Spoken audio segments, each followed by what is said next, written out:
Alright, finally I got to making this video. Many people have asked, so many people shall receive. Although most people that asked probably forgot my channel by now. But yeah, even though I have many things I want to yap about, I realize that Squid Game maxing gets the most views. So let's not waste time and get right into it. Much like all my other character tier lists, I'll be judging based on character concept, likability, screen presence, and actor's presentation of the character. I'm gonna have the tier of not rating, which is reserved for characters that I don't even think are worth talking about. Shit is a waste of storage space.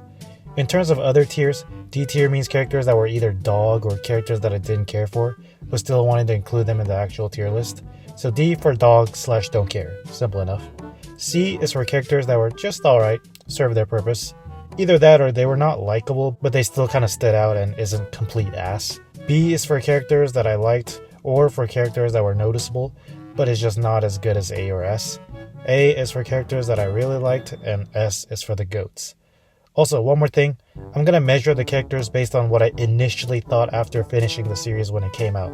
I know the release of Squid Game 2 will influence people's thoughts on Squid Game 1, which is completely understandable. But to remove that nostalgic factor, I'm gonna try my best to remember what I originally thought of the characters. Still, I may mention Squid Game 2 for characters that appear in both Season 1 and Season 2 if needed. Alright, let's get into this. Okay, so I've already made the not rating tier to start this off. You can take a look and see, and then move on with the video. If you like any of the characters in here, then I will simply say you are wasting your emotional investment. Like, what are you trying to do? Stand up for the underrepresented? Go ahead and do that in real life, but you don't gotta do all that for these characters. Alright, moving on. So first, we got this guy, who I chose not to rate in Season 2, even though I should have. So I'll briefly say that I liked his character in Season 2 and wished he would have survived longer, and I would have put him somewhere in B tier. Season 1 though, he just kinda did his thing.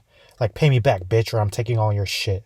With the most baritone voice I've ever heard from a Korean man. Nothing else much I want to say about him. Solid C tier character. Same with Jung Bae. In Season 2 he was low-key a GOAT, but in Season 1, he's just Ki-hoon's friend. A fellow gambling connoisseur, if I may add. Like, he and Ki-hoon are basically me and my friends after we place a 10-legged parlay. I'll also give him a C tier, he is alright. Alright, next up, Ki-hoon's mother. A sweet old lady, but I also feel so bad for her because her son is an absolute bum. She don't like him to the point where she changed the card pin, but Ki-hoon's legendary gambler mentality defeats all the odds. Felt even more bad for her when she was hospitalized with diabetes and ultimately passes away in her room. I have a soft spot for mother characters if you noticed in the Season 2 tier list video. But also, same as Kumja in Season 2, what could this mother have possibly done to enable such a dumb fuck that is Ki-hoon? Anyways, I'll put her at C tier. She did her job playing the mother character. Same with Ki-hoon's daughter. I also feel so bad for her because, as you all know, divorce leads kids to the worst places. She does seem pretty mature enough to the point where she tries to cheer up Ki-hoon by saying, "Oh, my new daddy bought me steak, but I actually like tteokbokki more." And I appreciate your comment, but you are fucking capping. You know you devoured the fuck out of that filet mignon. Also, on a side note, tteokbokki might be the most overrated Korean food of all time. Shit is mid as fuck, and I can name at least 50 Korean foods better than tteokbokki, but that's for another time. Anyways, served their purpose as the daughter, C tier character. Alright, Sang Woo's mom I liked a little more than Ki-hoon's mom. She was a very sweet lady and I respect to her for taking care of Sae Byeok's brother. And also, she was probably more goated as a mom because Sang Woo went to Seoul National University. But she should have taught Sang Woo a thing or two about humanities and morality. Anyways, dude, I keep feeling bad for these characters because she's out here thinking Sang Woo's on some business trip that's somehow lasting an eternity. I should just tell her myself, "Excuse me, miss, your bitch-ass son committed multiple war crimes and is now on his way to the fiery pits of hell. So enjoy your time with this little motherfucker. That's your new son or grandson or whatever." Anyways, yeah, I like her. I was happy to see her in Season 2 as well. B tier character.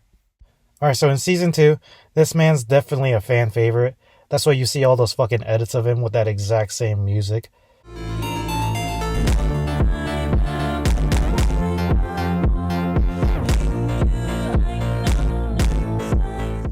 But in Season 1, yeah, he's just the character who's just kind of there. It was a pretty cool surprise because out of nowhere, Kong Yu just spawns into the show. But also, let's be real here, if it was just some random ass actor, he would not be as popular. Still, it was interesting to watch him pull up with this briefcase and start explaining the game while he's all smiles. but as soon as it's his turn to play Takchi, he locks the fuck in. A simple yet effective introduction to the character. I'll give him a solid B tier. Alright, these two characters I did not like at all. Because what were the directors and the writers' thoughts here in designing these two? They're like, how do these young Gen Z idiots act? Oh, I know, they'll probably make these goofy off faces. Like this yellow hair guy, I have never seen a grown-ass man act like this, but let me know if you guys have. I guess the other guy's pretty chill, but also your haircut kinda sucks ass. And you're friends with the yellow hair dude, so by association, both of y'all are going to D tier. I'll be real though, these two walked so Thanos could run. It almost feels like a damn Pokemon evolution. But yeah, thanks for showing us that you die if you move. Alright, next up is this dude. And remember how I said Sunya from Season 2 is basically the Season 2 version of Haminya? Nah, I changed my mind. I forgot this motherfucker existed. This is the original Sunya. This dude's like worshipping God, and in the same sentence, he's like, alright, what if we just smurf and attack the weak team first? Also in the glass bridge scene, he's just submitting his last Sunday worship prayers like, I'm sorry, but Father Almighty may not be able to save you here, brother. I know this character was supposed to be funny, but I did not crack a single smile at any of his scenes. Straight to D tier. Okay, so for most of the series, I didn't really give a damn about this dude. He's just Tuksu's sidekick. But during the marble game when he and Tuksu are 1v1ing, I thought that shit was fucking hilarious. Dude is taunt maxing Tuksu, tilting his entire nervous system. Tuksu's like, you fuck, change the game this instant. And he's like, hell nah, boy. But the guards end up allowing them to switch the game. That marble scene was funny as hell, like Tuksu banks that shit in, and he has the greatest victory screech of all time. Meanwhile, the other dude cannot believe what his eyeball photoreceptors have done witnessed. You know what's also funny about this scene? Is that all these other citizens are out here cheating their way out or straight up FFing, while these two gangsters play the fairest game of marbles ever, and they just decide the winner like that. I see these two got some integrity in them. Also on a side note, anyone else think this dude low-key looks like Elon Musk? Anyways, yeah, that scene alone was good enough for me to put this dude in B tier. Alright, next up is this doctor motherfucker. Kinda didn't really care for the dude, but also he had one of the more interesting bits as we find out that he's a cheating ass muh. Low-key a pretty smart dude. He decides to partner with Tuksu to increase his chance of survival. But also, dude started panicking and going apeshit because the pink soldiers didn't know what the next game was. Bro, you gotta calm down in these situations, man. You lost your cool and got yourself exposed by the frontman. That was kinda your fault. Anyways, yeah, the character concept was kinda interesting. I'll give him a B tier as well. Alright, next up is Tuksu, the main antagonist of the series if we're not counting the frontman and the old dude. By now, you guys probably know the actor Sung-tae. Dude plays a gangster character in every single movie and drama, cause looks are all that matters in Korea. But anyway, if you watch him in any variety show, he's actually super shy and reserved. And let me be the one to say this, no shot that's his real personality. No. Your real personality is the gangster characters that you play. It's just your way of venting and expressing your true self. All that shy, cutesy, ooh-woo bullshit you put on the variety shows, cap as fuck. I don't give a damn what anyone says. But anyways, let me continue. So yeah, his character was pretty entertaining. Obviously a show like Squid Game needs someone like him. His backstory where he stabs the shit out of his little sidekick sets the tone for the character pretty well. But he's also out here beefing with Byeok already, causing a scene. Like, bro, pick someone your own size. And that bathroom scene with Haminya was so unnecessary. Like, fuck, I needed to rinse my eyes with holy water after watching that nonsense. Also, I like the scene where Gi Hun confronts Tuksu, saying how Tuksu may be a target since he's the strongest one, and all his henchmen might betray him later. And goddamn, you're right, Gi Hun, because the marble game had Tuksu's sidekick go complete 180 on him. But yeah, like I said, his victory scream was so satisfying. In the glass bridge game, he's easily the biggest hypocrite ever, telling everyone to get the fuck out of the way. But as soon as it's his turn to go, refuses to move a nanometer, like some ascended protester blocking the highway or some shit. Also, have you guys seen this meme? 좋아, 씨발. 다 들어와! 다 들어와! How do people even come up with this shit? But anyway, yeah, one of the more important characters in the story. I'll give him an A tier. Alright, this annoying ass hoe, Mi Nye. The actress Kim Ji-ryung did an excellent job playing this bitch, cause goddamn, this shit was so irritating to watch and listen to. She starts off like, please save me, I wanna get out. But as soon as she sees the cheddar in the piggy bank, she switches up frame 1. Ali calls her out for being a hypocrite after the tug of war game, and she goes mask off shitting on my boy Ali, you racist ass hoe. She thinks she bagged Deok Su just because she gave him the box, but gets ditched immediately in the next game. I thought that shit was kind of funny. Come time for the marble game, literally not a single soul wanted to play with her, and she just ends up chilling in the dorm. Deok Su could not believe that she was still existing before his eyesight, so shocked to the point where he just drops the N-word. 덕수 씨, 이제 왔어?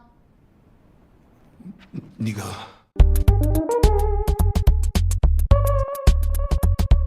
And yes, I know that means you in Korean. I speak Korean, so don't worry. Anyways, the final scene with her and Deok Su, respect to her for at least taking the trash out. I'm gonna give her a C tier as she wasn't likable, but she also kind of stood out. Alright, next up, a lot of people's favorite character, Kang Sae Byeok from the Squid Games. I can't believe this was Chung Woo-yeon's acting debut, because she did such a good job portraying Sae Byeok's character. On a side note though, why'd you break up with my boy Lee Dong-hee, man? They were dating for 9 years, and they broke up. Hot take, but after a certain number of years, there's no such thing as growing apart. Nah, fuck that shit. Go fix your relationship right now. If you spent that long of a time with someone, then it's on some Harry Potter unbreakable vow type shit. If you break up after all that, you might as well be single for the rest of your life. Or if you do find someone else, all you're gonna experience is glimpse of us. But anyway, I'm getting off topic. Let me talk about the actual character. So yeah, she first starts off like a little bitch, stealing my boy Ki-hoon's hard-earned gambling money. Do you know what type of hard work and dedication it takes to win a bet? But yeah, her cold personality is understandable because she had an extremely tough upbringing coming from North Korea. I love that she still tries her best to take care of her younger brother. In the game, she's pretty slick. She has the balls to fuck with Deok Su during the red light, green light shit. Also, she's out here venting, trying to figure out what the next game is. The highlight of this character is the marble scene with Ji-young. This is when she's vulnerable enough to talk about how she wants to go to Jeju Island and also go reunite with her mom. And when Ji-young intentionally sells, she's like, throw that shit again, stop sandbagging. And that was probably one of the most emotional scenes I've seen in a while. Also, during the glass bridge shit, a huge piece of glass gets penetrated into her abs. Like, what the fuck was that? I thought the Frontman was all about equality and fairness. That shit was the furthest thing away from fairness. Anyways, when Sang Woo falls asleep, Ki-hoon tries to sneak attack, and Sae Byeok's like, no, that's not you, in the saddest voice ever. But unfortunately, while Ki-hoon's not looking, she gets murked by Sang Woo. Rest in peace to her. Honestly, a great character development. Overall, I'll give her the S tier. Alright, next up is Ji-young, one of the most underrated characters in the show in my opinion. So she starts off just kind of there, making funny comments here and there. Like when the pastor's talking about going King Von on their heads, she's like, damn, what a holy action to commit.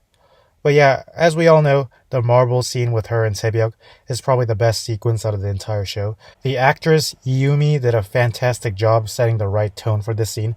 Probably the chillest character out of the entire show. I respected her sacrifice heavily. Straight to A tier. Alright, next up is Lam. I honestly did not expect this character to be the twist villain, because in the show he was a sweet old grandpa, making friends with Ki-hoon and stuff.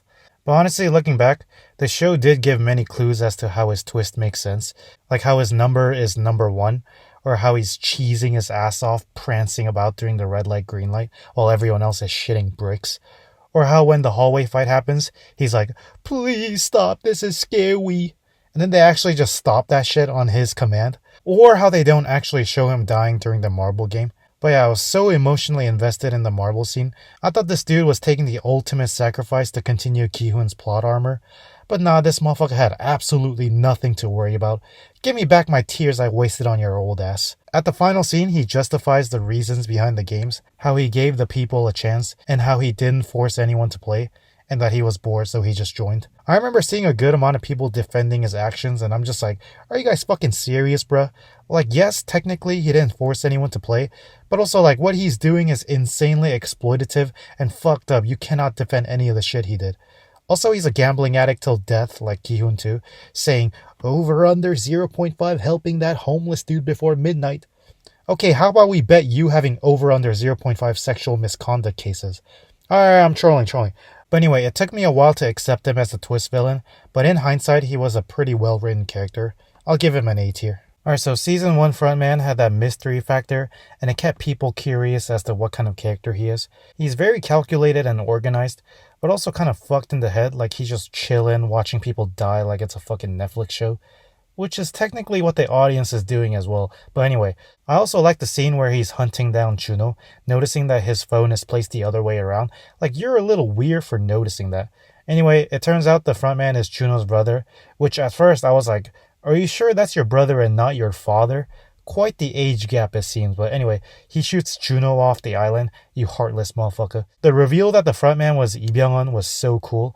When I first watched it, I was like, no frickin' way. But similar to the recruiter character, it wouldn't be as cool if it was just some random. At the end of season 1, he's rubbing salt into the wounds by saying, hey Ki-hun, you're a horse to us. Hey Ki-hun, you should probably get back on that plane. But the director said, nope. Exit that aircraft immediately. I'm trying to make a bag with season 2. Anyways, a very good setup and design of the character. I will give Frontman an A tier. Alright, the Frontman's brother, Juno. Juno in season 1 is also one of my favorite characters in the show. I know I use this joke every time, but it's literally true. He had the most elite Among Us imposter gameplay. Every time he was on screen, I was clenching my ass because I thought he was going to get exposed, but he somehow clutched up every single time. People started sussing him out like the dude that lived next to him, but Juno took care of the problem by capping him. Should have taken care of the remaining evidence though, because the frontman was on your ass. Also, dude's out here customizing his character, picking up that square mask and then later changes into a waiter in the VIP room. Dude almost gets graped by that VIP, but grapes him back by putting a pistol on the dude's cack and balls. Fucking goated. His final confrontation with the frontman, unfortunate to see your own brother on the dark side. Anyways, Juno, S tier character without a doubt. What can I say? My fucking goat, Ali. Honestly, Squid Games would not have been the same without this dude. He starts off hot by being a part of Ki-hun's plot armor, uses all his might to prevent Squid Games ending in one episode. Also just a hella well-mannered dude. Bro knows more Korean culture than anyone else in the game, showing gratitude and bowing and shit. Also, he confronts his fuck-ass boss saying, give me my money. And the boss is like, nah, I ain't got shit, get the fuck off me. Dude just crushes his hand and Ali just dashes with the money like, good shit, king. They did such a good job building his character because his death was so fucking sad, man. Sang Woo, you motherfucker, you will never hear your name in front of the pearly gates.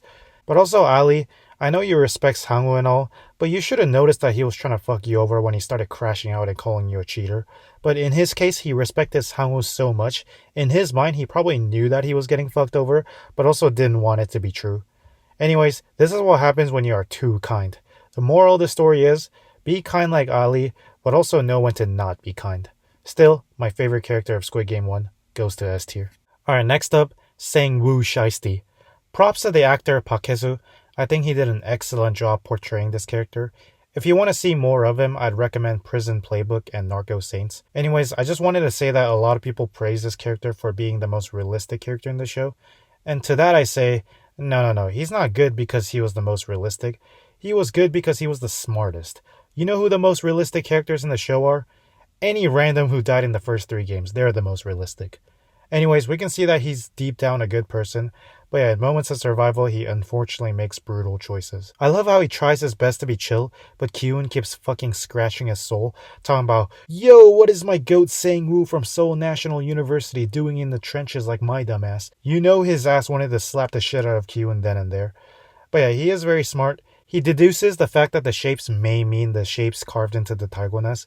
He comes up with the tactic of moving forward to disrupt the opponents during tug of war, and uses David Blaine levels of sleight of hand to bamboozle Ali. Also, when the married couple husband starts saying, let's all quit the game, Sang Woo goes off saying, bruh, if you feel that bad, why ain't you dead? Which is honestly straight facts, even if you don't like it. It's so much facts to the point where the dude actually killed himself, like goddamn. Also, he kills Sae Byeok, talking about, oh, I put her out of her misery. You are one evil man, Mr. Sang Woo. During the final 1v1 Squid Game, he could not stand the fact that Ki-hun was going to give up all the money.